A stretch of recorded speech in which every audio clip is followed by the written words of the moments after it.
Welcome to today's deep dive on the recipe platform Cookidoo by Vorwerk, designed by Intive and UID. If you joined us on Zoom, please mute your mics and turn on your cameras. And please feel free to join the Q&A after the presentation or post questions in the chat. And everybody out there on LinkedIn, please post questions in the event chat and we'll bring them into the session. My name is Ake Rudolph, Director of the UX Design Awards and Head of Strategy at International Design Center Berlin, IDZ. We're the awards organizer. The IDZ is a leading German not-for-profit institution. We are a professional association that connects designers, design consultancies, and companies with more than 50 years of expertise. Our mission is to promote design as a driver of innovation in business and society. And that's also why we founded the UX Design Awards, mainly to award and promote the positive impact of great people-centric design worldwide. The awards are judged and handed by expert juries twice per year. The next participation call will actually start at the beginning of September. So if you're working on some great experience projects, be it products, services, prototypes, or even visionary concepts, visit our website and make sure to sign up. In our virtual event series, we invite awarded designers and teams to talk about their work and to share knowledge with our professional community. So you can join us twice a month for deep dives that feature professionals and companies and for talent tracks that present up-and-coming UX designers. For more, follow us on LinkedIn and social media, and of course, subscribe to our newsletter. And now, let me introduce today's award-winning project case study. Cookidoo is the official recipe platform for Thermomix. It offers more than 75,000 success-guaranteed recipes. And the new feature, Created Recipes, caters to the biggest wish of its user community, which is to create, import, and modify favorite recipes, save them in one place, and cook them on the Thermomix device.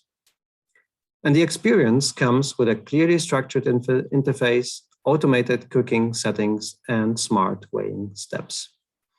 And Cookidoo is actually the winner of the Public Choice Award in the first competition season in 2022. Because besides of the awards that are handed out to the jury, we invite users worldwide to cast their votes too. And more than 20,000 people participated in last season's voting. Cookidoo came out as a clear favorite among 70 projects that were nominated for the competition. It's a huge success and it shows the large fan base that this product already built. So I'm glad to introduce the key people behind this product, and actually sorry to say that Stefan Bickelmann is missing due to illness, but Andreas Uhlenbrock will step in for the entire presentation. So Andreas is a senior UX manager at Vorwerk International. He is driving the digital experience of Thermomix and its recipe platform Cookidoo in web and native apps. This covers the spectrum of user experience on a holistic level in form of concrete UX concepts and designs, as well as connecting different teams, which is development, research, or product management. Andreas loves to turn abstract ideas into tangible product visions and concrete stories, which can be understood, discussed, and shaped together. Welcome, Andreas. Please take it away from here. The screen is yours. Hello, everybody. Thanks for inviting me to this session. If it sounds good, I will also try to share my screen and then we can sounds well. Get the setup full running. So cool, here we are. Works also? Good. Yes, that's good. Okay, good. So here we are. Thanks for inviting us to a deep dive on our topic, created recipes in Cookidoo. And yeah, unfortunately, you heard it, Stefan is ill, so he will not be part of the presentation, but he was our partner in crime for the concepts of this topic next to the agency UID, who did together a great success to shape this product. And since you already introduced me, Ake, I would say it's time to jump in, time to introduce someone else. And this would be the mix, our Thermomix. And I keep it short, but for everyone who's not so aware of what is the Thermomix, it might be a good jump into the topic before we look on the product of created recipes. So the Thermomix is a smart kitchen device, maybe, hopefully, the best smart kitchen device in the world. And you see it here, it combines different functions and also different layers of how you can cook. Thermomix comes with a knife so that you can chop and blend and do things inside. It has a heating system. It has an integrated scale, so it's an all-in-one device. You see it here in this example. You can do some salmon, fish on top with some steamed vegetables while cooking also potatoes and so on. So it's an easy to go and use convenient device, and it comes also with a nice big user interface that you see also on the bottom. And it gives you usually on one hand access to all these cooking functions and to many, many smart modes and tools that you can use, but also something that we call guided cooking. It's more or less the car navigation for recipes. So we have a huge treasure of recipes in this device that you can access, and it guides you via the instructions of the device with step videos, illustrations, pre-configured cooking settings so that you can follow these steps and get a successful recipe on the very end. But this is actually also only half the truth of what is Thermomix. The other half is Cookidoo. It's the recipe platform which serves the whole culinary journey. And let's start to look on these screens a little bit from the left. It knows you. It's a bit like Spotify, who learns about you and helps you to suggest the best recipes for you. So you get personalized inspiration based on your needs. And it helps you also to orchestrate all your recipes and the things you like to cook in one place. So you can create some recipe lists or like and bookmark recipes and surf around in a big world of recipes. We have right now 80,000 recipes produced by Vorwerk recipe developers, tested several times, success guarantee, and a big various of countries and international markets included. And even beyond cooking. So Cookidoo is there for you to help you to organize some weekly plans. If you go shopping or if you want to have your ingredients delivered online, that's the use cases that this platform also covers. So all in all, happy people. I think that can be said as, yes, we have a very enthusiastic fan base. We have, with our direct selling model, a lot of advisors that work for us and distribute the message that Thermomix is quite a cool product, helping you and enabling you to cook something. But there is also always not only a sunny world, but also wishes for more. And if we remember back in the last years, there was always this elephant in the room, this one piece missing to make the Thermomix even cooler, even better. And this is what this project is about. People wanted to have their recipes in one place. And we also all know it. You have your family recipes, your personal favorites from your grandma, from your mother, that have maybe some special spices or special ingredients. And it's kind of a family heritage. And wouldn't it be perfect to have it all in one place if you're also a Thermomix fan and cook from time to time? So this was brought towards us in market research by our direct selling, and it shaped the goal of this project. So to enable me, in short words, to have my personal recipe treasure in Cookidoo and cook it also with my Thermomix. That's also the second step, not only to have it somewhere online or in a smartphone, but actually to be able with the smart cooking device to see your own stuff, your own pictures and instructions and settings on the cooking machine. So I will also give you a short demo in some seconds.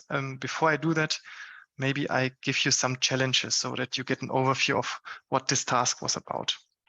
You see it on the right side, Thermomix is not only a kitchen device, it's a whole ecosystem, providing a website, providing an iOS and an Android app, and quite some cooking sessions with over 300 million cooking sessions per year, and many, many markets. We scaled it up and brought it to many people already. And of course, it's a big success and also fun to work, but this always brings also the challenges. You have specific needs in some countries. You have a lot of technical hurdles if you want to scale to that level. And yeah, you see also here the last point, there was so far not really focused on user-generated content yet, even if we knew the wish. It's an extra challenge, as we will later see also in the numbers. Another challenge for sure on this topic is the complexity. So what we do at Vorwerk when we develop recipes is quite complex. This guided cooking, what we call, having step instructions with icons and videos and Thermomix settings and modes and whatnot, requires actually a long training for the people that do it. They have quite a complex tool to do their own recipes, and it's not too easy to break it down to a tool that normal user can use. And this was the challenge to find the sweet spot between scope and also technical feasibility and ease of use. Because on the one hand, we wanted to have something similar cool as the recipes that Vorwerk provides with all these features and nice things. But on the other hand, we also do not want to overwhelm some users and keep it easy and simple to use. And you will see it also throughout the story and throughout the little demo that there is different use cases in the room. Some people want to write their own recipes from the scratch and have them in Cookidoo, while others have a bit a shorter approach. They would like to import some recipes from the outside, from the web, maybe from our community website Rezeptwelt, or they want to adapt some Vorwerk recipes and change just some tiny things, some ingredient amounts or Thermomix setting in between and save it to be a better version for their personal tastes.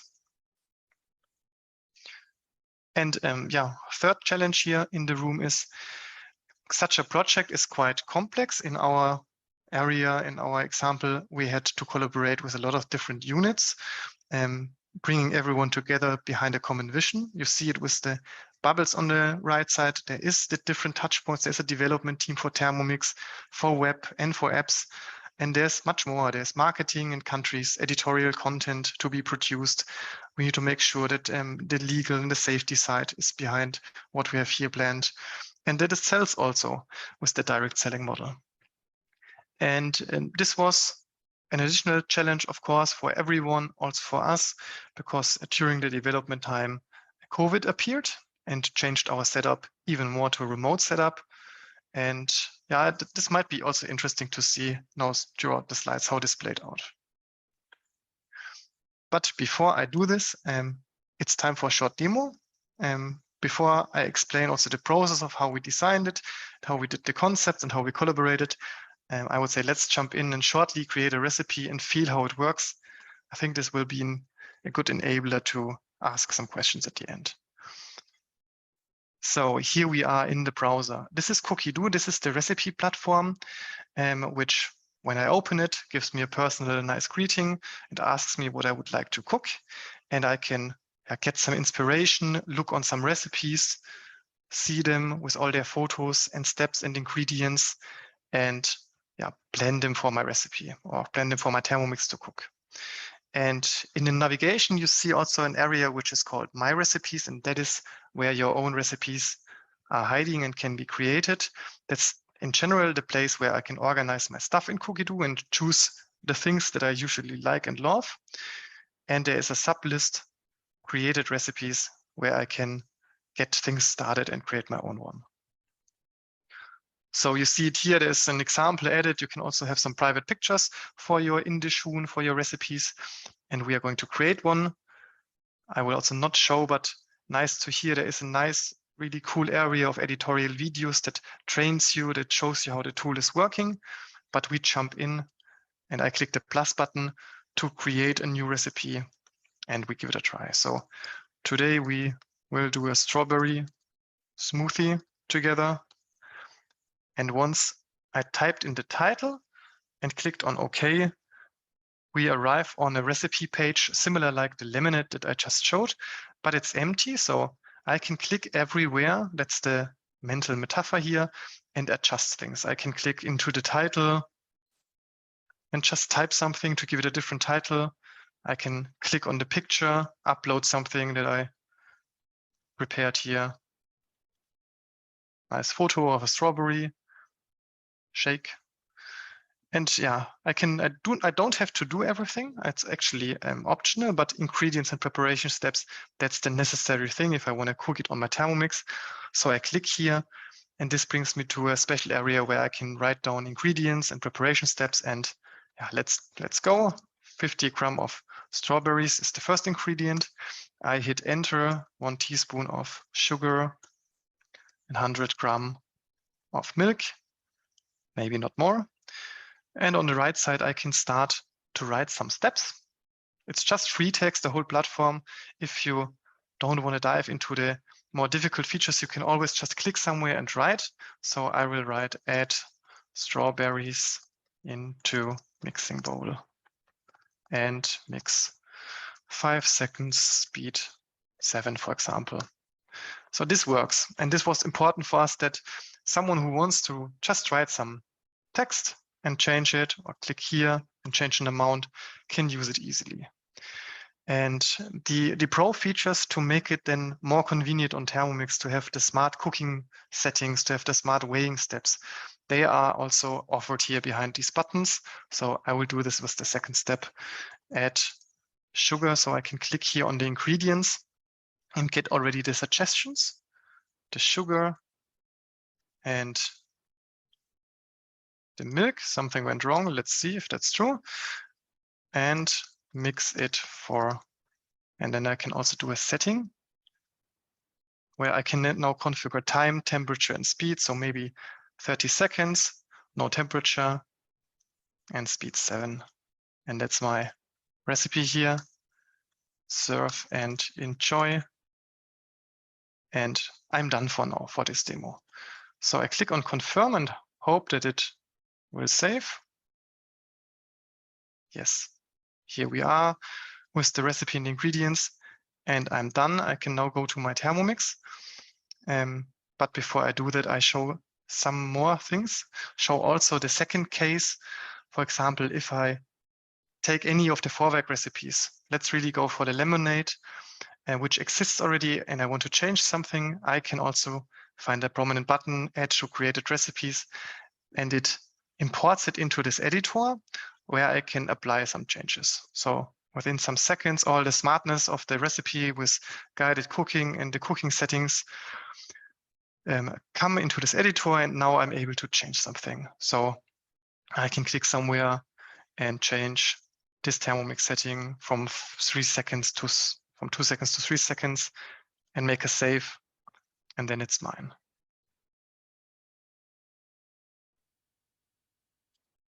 Good. Okay.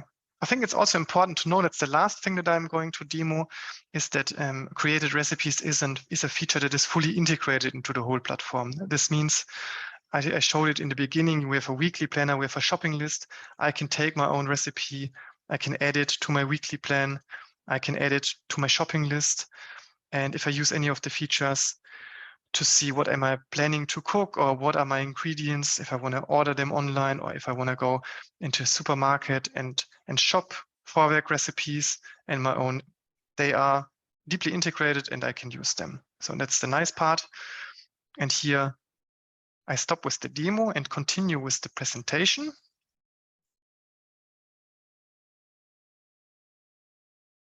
And show also a slide, because that's now easier, how it appears on my Thermomix.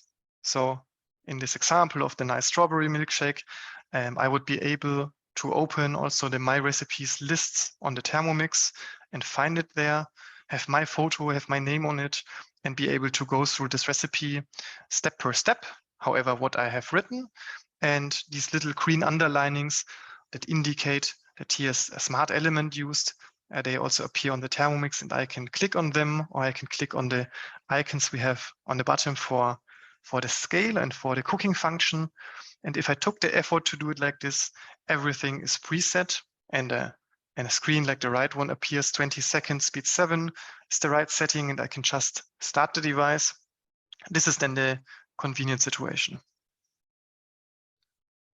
Good. I hope you got a bit an overview of what we're talking about, what is the feature. And yeah, this part now of the presentation is about how did we get there? What are the ingredients for a successful product when we speak of how did Vorwerk do it UX-wise. So we have a list of different things. One thing is pitch and prototype was one of the success ingredients to find the right way to the final tool. You can imagine, I explained it in the intro, created user content is a revolution for Vorwerk. It's a dream that we had for many years, and we just had to solve this riddle of how can we get it technically done and what's the best solution also for the user. So we needed a close discussion with everyone involved, countries, recipe developers, and so on, product management, to shape a common vision.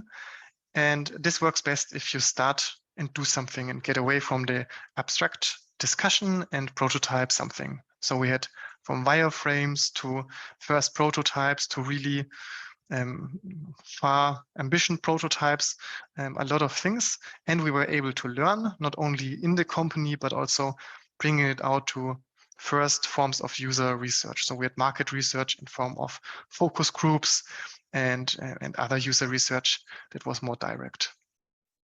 And this gave us the learning to kick off the project. And once that was done and we officially decided, we start with created recipes. This was more or less beginning 2020. It was time to involve even everyone who should build it. All the developers, the QA and whatnot, important people that support us here. And since we are a company that tries agile software development, of course, we did not have all the concepts ready in the shelf. And we were able, and this is also what we always try to have some parts of the concept and then enable the teams to find the rest of the way. And storytelling was another success ingredient here. So we combined our interface screens and our ideas with a story that was with the support of an illustrator, a very nice one in Berlin, Julia Depis, produced and helped us to sell the whole idea of the feature in a fun and motivating way. And since in Vorwerk, we usually, we plan to roll out bucket of things in our internal development cycle in stages, which is usually in 3 months. We sliced the cake of this big product in bigger chunks and told a story around it. And as you will see with this example, we even produced some persona to explain to everyone what is the different use cases and how might people react and use the solution. So we made Mr. Lazy and Mrs. Effort quite a famous persona in Vorwerk. Mr. Lazy was the guy who stood for someone who would like to change a recipe and adapt it to his needs, but is really too lazy to invest some time. So have some clicks here and there, but he won't go and look any tutorial video or invest much time. While on the other hand, we had the persona of Mrs. Effort, and she was the one who would turn her whole print recipes that she likes and loves into digital content and invest some time. So here you can see also an example how we presented it also in such stage plannings. It's a combination of screens, of interface screens, with storytelling around. And in this example, Mr. Lazy was able to take some photos of his cocktail. And then on Thermomix, he was able to see the recipe page with the photo and cook it. So the different teams, be it responsible for a smartphone app or the Thermomix, understood what is the puzzle piece they are contributing for the bigger story. Let's move on. Co-create is the third ingredient in the list of things that helped us here in the UX perspective. Of course, there was COVID, and of course, remote was a lot of time the tool to use. When it was possible, we tried to meet, because some things you can also accomplish better if you are sitting together in a room. So we had a lot of scribble sessions. You see here Stefan standing in the Intive office, drawing things. Sometimes when we had complex single topics to solve, we also sat around and started a clock, started 10 minutes to draw different solutions, pinned them on the wall, and iterated on them and chose. And this is something even today I found very difficult to do completely digital. On the other side, of course, digital is the way to go. And we work in Figma, Confluence, Jira, Miro. Especially in Figma, this is the tool to use for us as a design tool. Here we had because of the agile approach, also splitted the files into solution exploration files and implementation files. So this means while one part of the team was already implementing chunks of the product, they had an implementation file with all the Figma designs in place, while another file existed to iterate on what's the next step then that might come and make it even cooler and smarter. And also from our UX setup, this was a bit the approach that a central UX team took care on the holistic view of all the touch points, web, app, and Thermomix, and try to create the next stage visions and stories, while there was an embedded UX team or persons that supported in each single team to make sure the development team and the product owner they have someone to collaborate and find also the solutions on a more fine design level throughout a stage or a sprint. And this worked quite nice. We see it also here in these slides, how UX at Vorwerk works on different levels. The blue arrows are maybe what we would call here the embedded cycles, working really in a sprint with the team, making sure that the quality is great, making sure also that you find solutions with the team on the right level, while at the same time on feature and also on strategic level, you can look what could be part of the next stage, what could be even part of the next year or 5 years to create the necessary vision to see how could all the puzzle pieces come together, maybe initiate also market research and discussions at Vorwerk to see are we all going into the same direction. Here's some screenshots from the tooling. On one hand, I said it already, Confluence was the tool to document the feature. Next to Jira, where we had our stories and epics for development in Confluence. See it here, there's this little left sidebar where we try to organize each touch point and describe really in more or less a form of a living documentation. How does this feature work? And it's then more than designs. We try to describe also the scenarios, the flows necessary to a feature, maybe also other requirements that are necessary out of a customer's eye to have it all in one place. And to enable even digital discussion. Sometimes different team members, architects, product managers, product owners jump on these pages, start a discussion, add a comment, and then we can shape things and prepare them for such stage plannings. As at the same time, we see here this other screenshot, Figma files splitted in solution and implementation files is then the single source of truth of what is the user interface looking like. And nowadays we even integrated Figma smarter and even nicer into Confluence, so there are some nice widgets how to do this. Also, what gives us also in the UX terms a guideline, and that's something what really helped Vorwerk is a design system.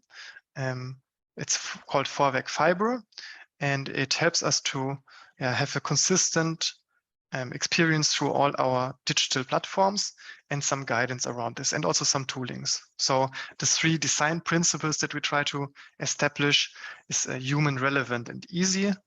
And of course, the good thing is custom recipes or created recipes as a tool to make your own recipes that are relevant for you. This already plays into this area, but also on a design level, you can take these rules and you remember I had a personal greeting on the start page. When we speak about relevant, we also discuss a lot which feature is actually the main use case, which buttons and options do we need to show to a user and what to hide maybe behind an options menu so that it still doesn't become a super complex tool or super complex platform, but it's easy and fun to use. And finding the right balance, these principles help us. And then of course, in Figma, we have the design system established. A lot of components exist so that if you're a designer at Vorwerk, you can take assets, illustrations, components, and combine them to new designs or get updates when something changes. And this even reaches partly out into the development, what the teams then use to create their web parts. Next screenshot might also be interesting. It's actually a very, very, very big Miro board. and it pays into this question of remote setup. And you see here on the right side, it represents the Thermomix knife and the bowl from top in a playful way, and shows what we call the stage plannings. So once every quarter, we come together with a lot of developers and designers and architects and you name it. And every team has a little Miro board in such a huge Miro board and plans what is the to-dos for the next 3 months. And this is usually a very well organized, moderated 2 days occasion where we have a nice agenda. You see here also on the left side, there's some business context given. So some of the product managers or stakeholders at Vorwerk, they tell the audience of such stage plannings, maybe also with the support of such storytellings, what do we want to achieve? And then the teams disappear in single sessions and discuss what are the concrete Confluence pages, epics, and dependencies to other teams so that they can do the magic. Good. We come to the next ingredient of how we developed the tool. It's learn and adapt. This means speak with the user. And we did it several times during the development of created recipes by establishing qualitative interviews in a remote setup. So more or less, we invited people to join a Teams meeting or Zoom session, and we gave them access to the feature itself to create a recipe, sometimes on smartphones, sometimes on desktop, and we let them do something. So we gave them tasks to create a recipe or change an ingredient or find a feature, and we observed them with speak out loud, what they thought about it while they were using it. And this was much better and brought much more learnings as if you show someone a nice presentation and ask him or her about the feeling or opinion. So seeing it in use and seeing the challenges or the first feedbacks was then really a helpful thing. And in a later stage of the project with big power user tests, we involved actually quite a big amount of countries and Vorwerk advisors to test the feature at home in their natural environment on smartphones and Thermomixes, and give us a big list of also defects and problems and features. And the last point is quite important, I think. Adapting, so changing something on what you have built is the important part. We had a very nice collaboration with the product management team, and we're able to promote also that if we have a finding and if we have a learning, that there is some room and space to iterate these learnings into the final product. Otherwise, you just have a learning and you don't act on it. And this was well done, and we could do some changes before we launched. And I can give you also one concrete example so that you have an idea. It's just a smaller thing, but maybe also nice to see.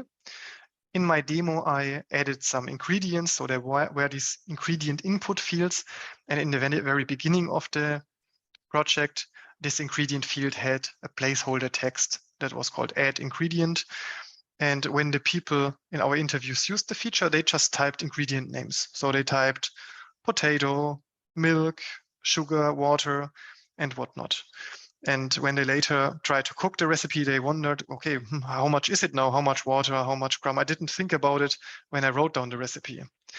And a little guidance with the default text to change it to an example, like you see here on the right side, actually helped. And in the second round of interviews, this problem completely disappeared. So this was a good example of what you can learn and what you can also not. In our example, we didn't see it before as a problem. We didn't even identify it, that it can be misunderstood. And then we were able to fix it. Cool. Let's look on some numbers that you also have an impression of what created recipes impact was on Cookidoo. The number is quite big.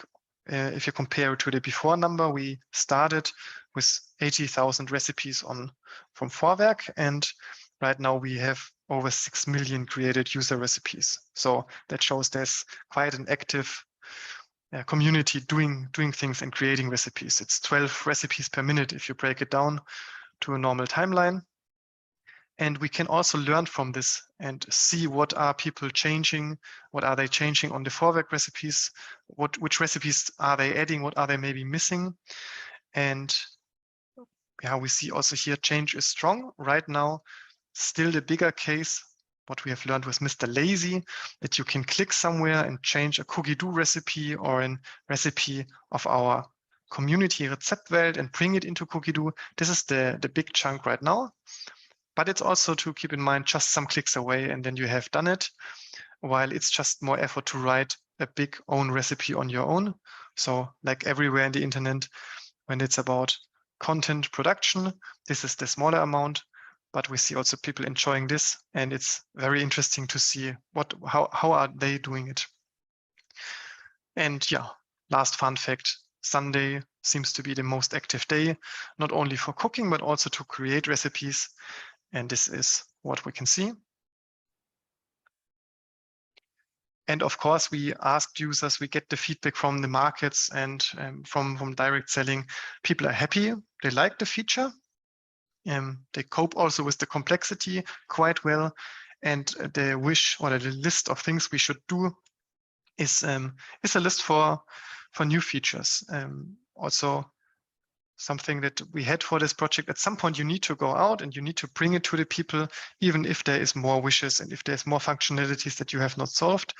So that's the agile approach of get it out, learn, and always also keep in mind to keep it simple. It's not always more features and functions that make it better or greater. That's the balance we will have to do also in the future.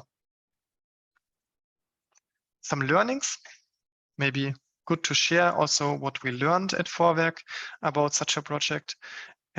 First learning was be clear in the company with everyone involved, what is a prototype and what not. Sometimes this can become difficult if some people already believe a very nice first solution is later being launched to the markets and really comes to the Thermomix, and the other half of the company is not convinced yet that it's the right way to go or that the technical approach is the right way. So it helps to have a close discussion about when do we really start this project. And then also we got to this point and solved it. A next learning was also, as always, it's always true, you cannot plan it on paper, at least when things are complicated, like in our example, when people create content, you need to go out, you need to let loose and let someone try it as early as possible and have the space to learn and adapt.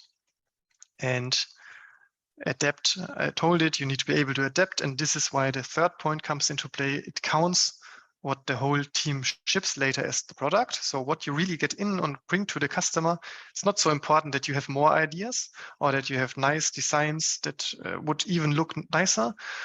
It's the finding the right balance, being pragmatic where you need to be pragmatic, being stubborn where quality is needed, and have a lot of discussions. And this is probably the most important part, that you have the team and the trust and the good collaboration so that you can do it.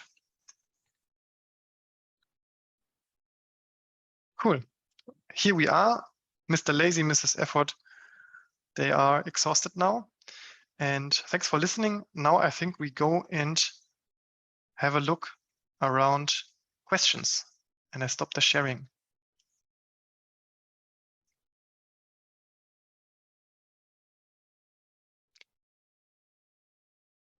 I don't hear you yet, Ake. Is that better? That's yes, better. Much better, yes. Technical glitches all day. Hey, thanks a lot for this ride through and for taking us on the road of this project, and especially for these insights into also internal processes, which I think were very clear and very structured, quite impressive. So everybody out there, if you get any questions, please post them on the chat and we'll bring them in. Well, Andreas, who are you? Are you Mr. Lazy? Are you Mrs. Detail? That's a good question. I would say I'm Mr. Lazy. But it depends. That's also something that we learned in the interviews. A lot of people said, I have some recipes that I really love and would like to have on my Thermomix, and here I would take the effort. and then there's so many cool recipes somewhere in the community or somewhere in Cookidoo where I will be Mr. Lazy. So a lot of people wear also this combination of I do some and I invest in some, but the big chunk, which I also want to have in my personal treasure, I'm Mr. Lazy. Yeah. Right. So it's probably there is no right or wrong or black or white. Yeah, I can fully go along with this. I can fully understand this. That it depends on the mood and depends on the situation, depends on maybe also the recipe and the goal, and very much about I think the situation of the user. You've got a lot of time and friends around for cooking. It's something different than when you're in a hurry and with kids, and that's probably it. But in general, I was keen to know because you talked a lot about the whole feature, created recipes, but how was it? How did you select this as the key goal to add? Because the platform was already there, right? And you had many user wishes to select from. So how did you select this one? It was a long process, of course, over many months and years of discussion. But regularly, of course, we also do market research and we look what is the most detracting points and what is the biggest wishes from our users. This was always among other things in the top list. So it was always among the first 3 ideas that users wish to have their own things. And it played also quite well with the general strategy or point where we arrived in Cookidoo. We played the topic personalization quite big, and it becomes and still is very important, even in other features. So we try to give you personal recommendations, and we try to shape Cookidoo around what is important for you, that you can go to a profile, select what are your cooking preferences, and achieving this later also on the cooking and recipe level was just the puzzle piece that fitted nice also into this. Okay, I'm wondering how long was the whole development process? If we're just talking about created recipes, I'm talking about development from the moment you nailed the idea and said this is what we're going to the first launch. I looked it up. I think the kickoff was in January 2020. So nearly 2 years or 1.5 years of time to prepare for that. It's also important to know this was not the only feature or thing we were working on in Vorwerk. You have seen this big list of many teams and things that have been prepared. But yeah, this was the time that it took. Yeah. Yes, and this is probably also related to your working across almost 50 markets and with very different people and during Corona pandemics as well. So we have to consider this. Yes, exactly. Of course, Corona also changed a lot of things in between. But yeah, like you mentioned, it was the many markets. Maybe you have also specific requirements. For example, the US market has Fahrenheit.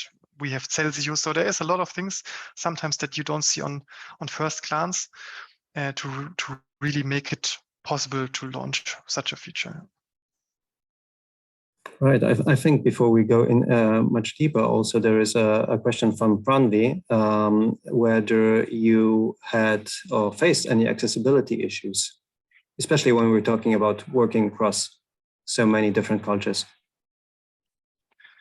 It's a good question. I would say I can't probably pin something really down to accessibility in this moment. Of course, we have in general in our Vorwerk design system and how we establish the platform some rules to make sure that contrast level is always high, or make sure that you can use Cookidoo partly also via keyboard. So we try to apply these rules. But I can't, right now I can't think of a specific point that fits to the feature where we did something different. Yeah.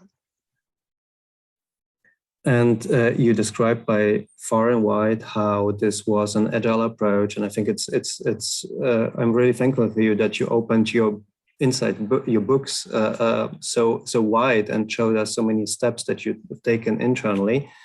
But you also said this is quite a revolution. I mean, to enable user-generated content for the company, but also when we talked beforehand, this whole approach of agile, letting loose of constraints and control to some degree wasn't a natural thing at Vorwerk originally in the company. Because of course, the Thermomix is a very upper market product, and going along with users and testing as you go, there is also a lot of room for mistakes, and of course for learning from these mistakes, but also for negative feedback, which is of course bringing you ahead and bringing you forward to a better product. But this means you have to be open for this and ready for this. So I'm wondering, before you started, or when you brought in this agile work approach, so what was the process of actually getting the C-level on board for this, and maybe also other departments? You mean the agile approach? How we went there in the transformation. I think that's been quite some years, and it's probably also never finished, and never everything is perfect. But it was in the time when Thermomix really transformed, I would say, from a device which had a lot of knobs into a digital device. So the generation before the current Thermomix model was the TM5, and it had the first time a user interface and digital recipes. So software development became more important and also more connected. Before that, of course, we had a website, and we had a first iOS app and Android apps and so what. But as soon as we started to connect the dots and make it a huge digital experience, it became clear that you cannot play a waterfall approach anymore and plan all the things ahead and then trust that this can work out in development. There is just too many surprises in software development. Very often things don't work out as you expected, or you find a better way, or a more easy way how it can be built if you change also some designs and UX concepts. And this is also where we arrive today, that we try our best. And of course, not always it's super easy, but it's an ongoing approach to say the teams should be empowered. The teams should also have UX persons with them so that they can debate and discuss on a feature and find the best solution while they are doing the work. And plus, in a best scenario, get user insights and iterate also on that while you are developing. If you are not doing that, it would all be much longer. So do I understand it well that it was basically the possibilities of digital platforms that actually pushed this change naturally, would you say, internally in the company? It didn't have to be pushed? Of course, I was not even part of establishing it on C-level during this time, but I observe Vorwerk as a very modern and courageous company, trying out in a playful way also new products sometimes and new approaches. And at some point we tried probably in some software areas the agile approach, back then with Excel lists and t-shirt sizes to estimate some efforts. And it worked out. It worked better than before. And I think this naturally gave the answer also to everyone in the company. That's the way to go and to learn. So would you say there was some kind of make or break moment or aha moment at this that put everybody on board, or was it more like a gradual development? I would say it was gradually, because also we learned. We had, of course, also if you look back some years, the tooling was not there like it is today, and the remote, like even the options to work remotely in an agile way was not there like it was. And with COVID, this was probably for everyone another push to iterate on this and be open for this. So step per step, things shape and get into place. And are there any tools that you feel as somebody who is responsible for UX design to push this envelope even further within a company, or methods? You talked about storytelling. You talked about Figma that creates a lot of transparency. We know that you can really open development processes to people on very different levels, create a platform for discussion, as well as Miro and other tools. But of course, on the other side, there is KPIs, goals, and Excel sheets, as you said. So is there something that you found is a great approach or a great tool to convince also people on a management level of an agile approach, of a testing open approach? Yeah, maybe what all the tools in common have that they are right now cloud-based. If you look back some years, it was not so easy to share some sketch files with everyone in the company or to share some Excel lists. It was more complicated. And since things are now in the cloud and you can invite, even in an early phase, a developer or an architect to have to add comments to Figma designs. This brings already much more smartness that you can solve it in calls, because I guess everywhere in all companies, everyone has a lot of calls and meetings, and like having a good combination of digital online tools where everyone can contribute in a written way, a comment, etc., plus calls to refine. That's a success factor. Of course, on a bigger level, we try something similar, like the scaled agile framework, which is a framework how you can scale like Scrum and sprints to a bigger moment. Let's say we don't do exactly what nobody does, play to the rules, but it helped us also to develop a framework and how we organize ourselves. And then it was a lot of try and error. The stage plannings, what you have seen, they were also improved, or they are still improved over time to time. And yeah, that's where we are. Right. Yeah. So I think there's a lot about responsibilities, rules, in a positive sense of giving structure also to such a process that goes very widely. And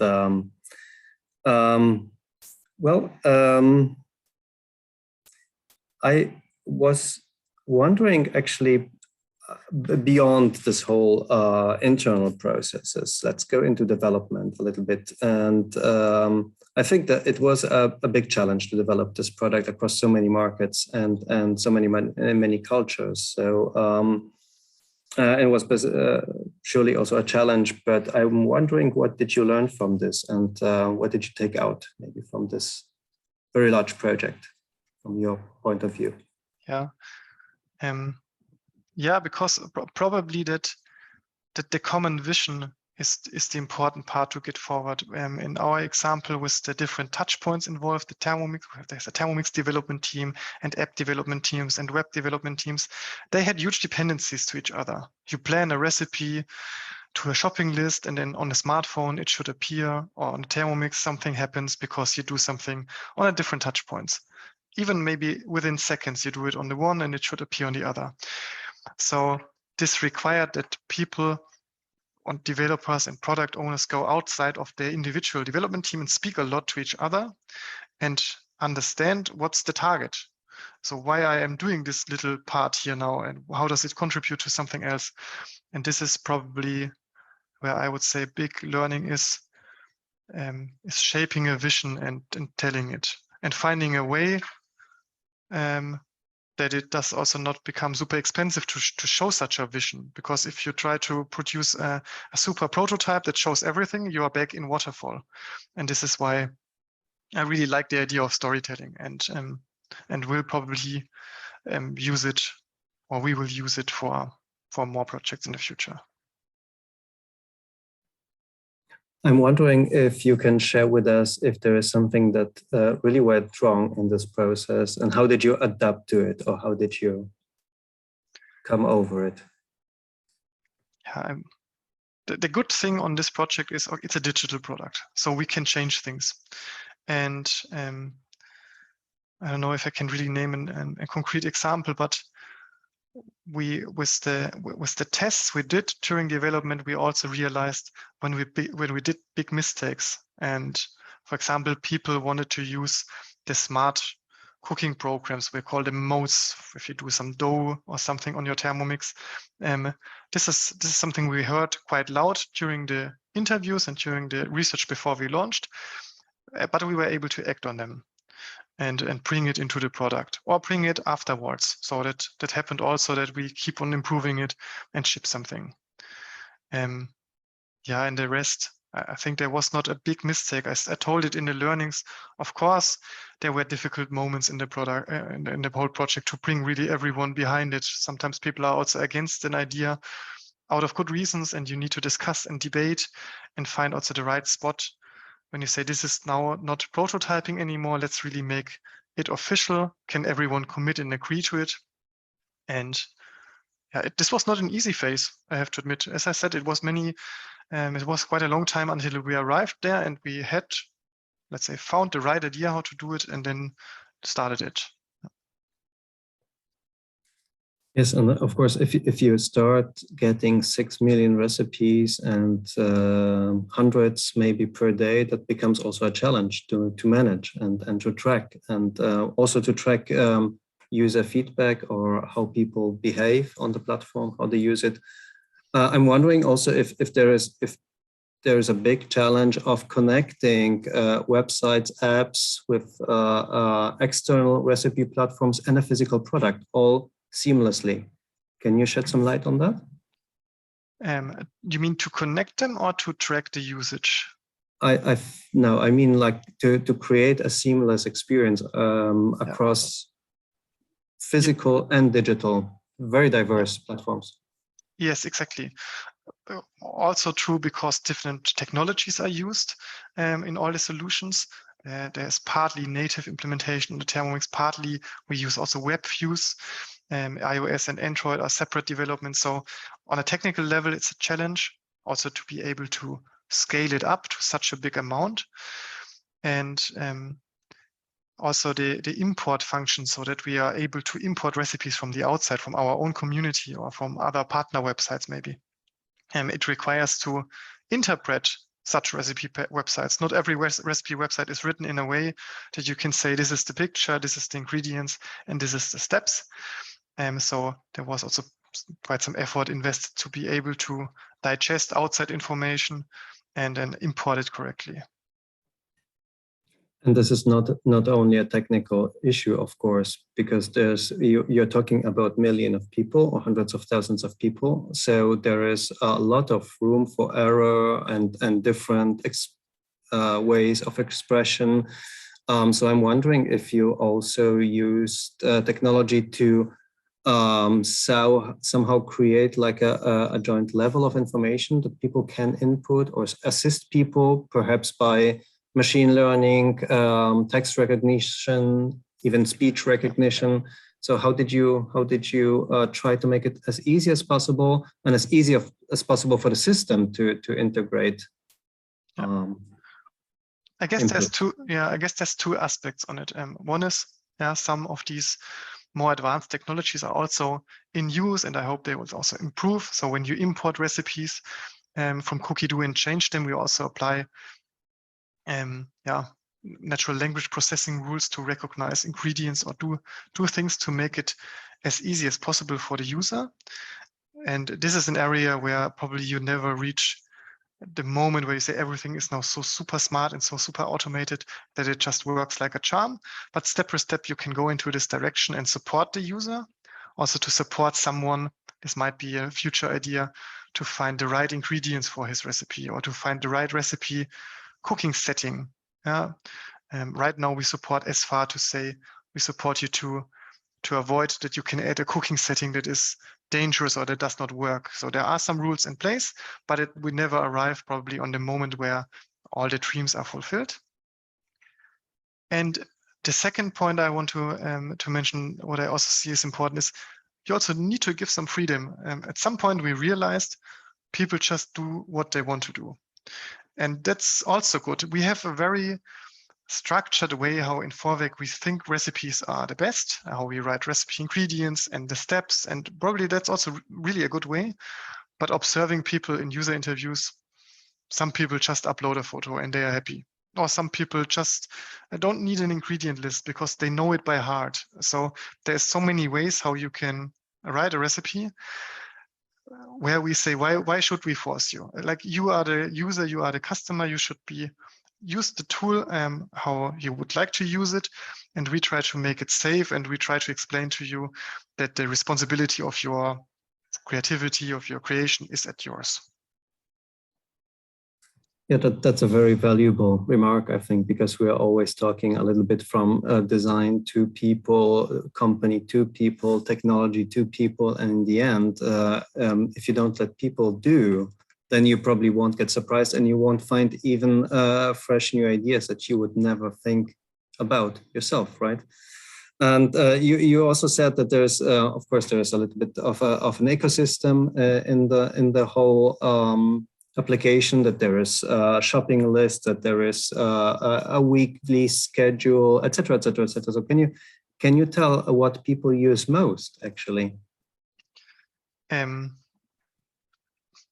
Also totally different.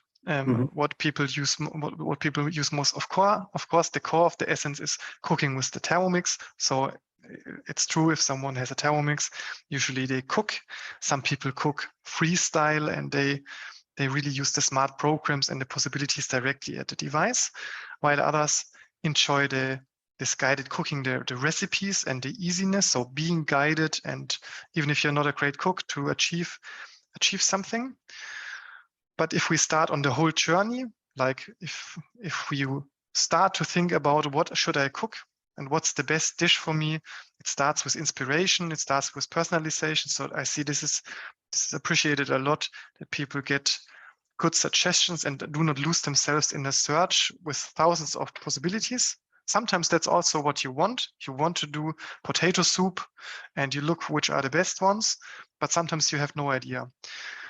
So these are the core features, and to this it belongs, of course, the possibility to plan and structure your week, and what are you planning next. So this can be done in this feature weekly planner, but also in a, let's say, less structured approach that will help you to answer the question, what are you cooking in the next days, and how can you find the right recipe. And when it goes to shopping lists, it's really different. Some people really, they use the shopping list. They have digitalized even this experience and save some time here, while others, they love pen and paper, and it's the best for them. Yeah. Yes, of course. It's not always handy to have a phone that turns off all the time while you're carrying grocery and maybe also a child with the other hand. So I know this from my experience too. I'm wondering if you're using nudging, recommendations, something also to push people in some directions, or is this a completely user dynamic platform? Yeah, let's say once you are in Cookidoo and you use it, we are not pushing individual recipes or collections, or we have, let's say, tiny bits of pieces that we try to sell. You are in there at some point, and once you have a Thermomix, it's also subscription based. So you pay also for it, and then you have the full possibilities. So let's say, we don't nudge you in a bad way, but I can imagine this would be, I don't know exactly, but the team that is behind these recommendations, I guess they also mingle in some things that do not fit into your normal usage patterns to make you try new things. Because that's also it would be boring otherwise if you just get the same recommendations for what you usually do. So there are some suggestions given to surprise you maybe. So there is some kind of data analytics in the background and evaluation, and you're taking out maybe some algorithmic functions on this. But also I'm wondering if it comes to wishes, future wishes, new features, how do you research them? Is it based on mostly on user data, or do you do personal user research and observation? How do you go along with this? Like, it's a combination. Of course, we also didn't find yet the golden moment where we have the perfect tracking on all areas in Cookidoo and Thermomix and connect all the dots, but we are still already in very good shape. This means when you as a Thermomix or Cookidoo user give your consent And that's something that we ask for. If you don't do it, we don't observe you. But if you give your consent, then we try to make it a personalized experience for you. And then we can also combine usage data of cooking, but how people use the search or use the recommendations and what they actually cook to optimize it, let's say, to the most relevant usage, that we give you recipes or provide you recipes that fit to your needs. And apart from that, also, you've seen it with the example of created recipes, it's also a combination of speaking with the user. Sometimes if you have a big chunk of data, you don't know if that's good or bad. Like if I tell you we have 10 million people using the search, you could say, that's great. A lot of people use the search. Or you can also say, it's not working, right? They use the search so much, they don't find it maybe. So sometimes you need the additional discussion with the user to have then both perspectives in and find the best solution. Giving an example of how we use data in the project is, we could also see how these smart cooking modes were used and which of the modes is it the dough mode, the fermentation mode, the sous vide mode, which mode is actually relevant to the users. This was a decision based on user tracking, where we could then say, okay, let's go for this one and implement it first because it's the most relevant one. Yes, so I like this very much, that you actually can't answer everything from data, because you need to interpret it, and you can't interpret everything from numbers alone. You must understand what are actually the needs, wishes, and the context is, of a use, and this is only what you get when you talk to people. So I don't know if you can share anything in terms of the future outlook on this product with us. So maybe some other additional subjects of interest, fields that you're looking into, I don't know, community building, creating more interaction. Is there something on your list that you say, this is something I really look forward to implement? I cannot tell really much. You can guess what people could wish for if we look on this feature, or what we look on Thermomix in general. And we don't stop. Maybe we just started, and there is so many space now to make this feature and the whole product, the whole platform even better. But maybe it's also nice that it's a surprise. Yes, we're really looking forward to it. And actually, there is one final question, I think, that comes from the community, which I think is a nice one to finalize. Brandon actually wrote, how did you get involved with the awards? That's something I'm finding interesting too. How we did get like how we found together? Yes, I guess he means, or she means, how did you get involved with the UX Design Awards that we are now we have the possibility to talk with each other? Yeah, good question. I think we have now a little history also with the Design Awards, because Thermomix as a product itself and Cookidoo has won the UX Design Award back then, probably to 29 or 20. So when we launched the product, and this was the first time that we also played out a big digital feature, which was not so related to hardware. And then we said, yeah, let's give it a try and get also, let's see if there's also, if this can be also an award-winning success story. And probably in the aftermath, I don't remember, was probably from your side the contact that you usually do these deep dives, and we were happy to share and become part of the community of discussions. And I also very much like that this is a hybrid product and not only a digital platform, because user experience is not at all something which is only related to digital realm. It's also about services and very much about people. So I think this really sums it up. And your success also with the Thermomix product really shows that both worlds need to come together, the physical and the digital, to create a successful product and a good user experience. So Andreas, thanks very much for being with us here today and for sharing these fascinating views. Thanks a lot for inviting. It was a lot of fun. And thanks for everybody who have been watching us. So this is it for this edition of our deep dives. Well, If you missed anything today, and I apologize again for the technical glitches at the beginning, so please jump to our website. We will have documentation of this talk up in very few days. And of course, on LinkedIn, it will be accessible right away without any editing there. We'll take a short summer break in our events from now on, but in the meantime, we will, of course, pronounce the next UX Design Awards nominees 2022. So next week, July 20th, please look out to our communications on our website. You will see the next nominated projects there. And of course, the next public choice voting will also start and run until the end of August. So we're looking forward to see what the next winners will be by the jury, but also by you out there, our users and our community. So please do vote, and we're very much looking forward to see what you think about the products and solutions that will be out there. And of course, on the 1st of September, save the date, we will pronounce the UX Design Award winners, the second edition of 2022.